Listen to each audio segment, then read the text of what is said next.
Hindi ko alam kanino tayo lalapit. Lahat, simula inalis ng karapatan ng mga matatanda na mamalo sa mga bata. Eto, dumami ang mga batang salbahe. Alam ba ng gobyerno yan kung anong nangyayari? Dumami ang mga nagra-rugby. Dumami ang mga batang lumalaban sa matatanda.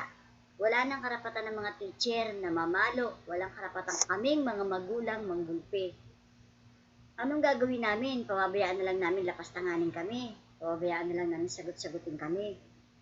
Konting pagalit mo sa mga bata, ididimanda ka. Dapat naman, bawal mamalo. Dapat kasi ang ginagawa, baguhin at bigay linaw ang gobyerno at ang mga mamamahayag, bigyan nila ng linaw. Ano ba? Paano ang pagdisiplina sa mga bata? Bawal nang mamalo. Paulit-ulit. Bawal mamalo, bawal magpagalit, bawal. Mga bata dito sa tapat namin, hindi namin pwedeng paluin. Ano ba? Saan ba kami lalagay? Yung mga teacher, sinusugod ng mga magulang, konting pagkakamali. Bakit? Kasi bawal mamalo, bawal magsigaw.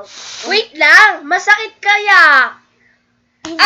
Tignan mo, pinalo ako! Papakulong kita, mama!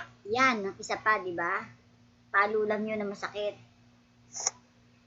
Kanino ba kami pwedeng lumapit? Kanino kami pwedeng dumaing? Kanino? Dapat baguhin yung patakarang bawal mamalo. Kung may karapatan ng bata na 10 karapatan, ano na ang karapatan sa mga magulang? Ano na yung karapatan? Paano namin sasabihin na wala na kaming karapatan mamalo, wala kaming karapatan paano mo didisiplinahin? Paano yung disiplina ang gagawin? Mas marunong pa mga bata sa amin ngayong matatanda. Siguro lahat ng mga matatanda, siguro kailangan suportahan ninyo yung kailangan kong ipahayag yung nararamdaman ng mga magulang. Hindi lang ako bilang magulang, kundi mga guro din na nakikinig ngayon at manonood. Trivia mula kay Mama Susan. Alam nyo ba, malaking tulong pagbibigay ng leksyon sa ating mga anak sapagkat ito, matututo sila kapag sila'y tinuturuan natin ng magagandang leksyon. Hindi naman dahil sa masakit ito, dahil masasanay sila na hindi na gumawa ng masasamang gawain kapag sila'y alam nila na masama ito. Tama ba? Tama. Dito nagtatapos ang aming show. Bye-bye!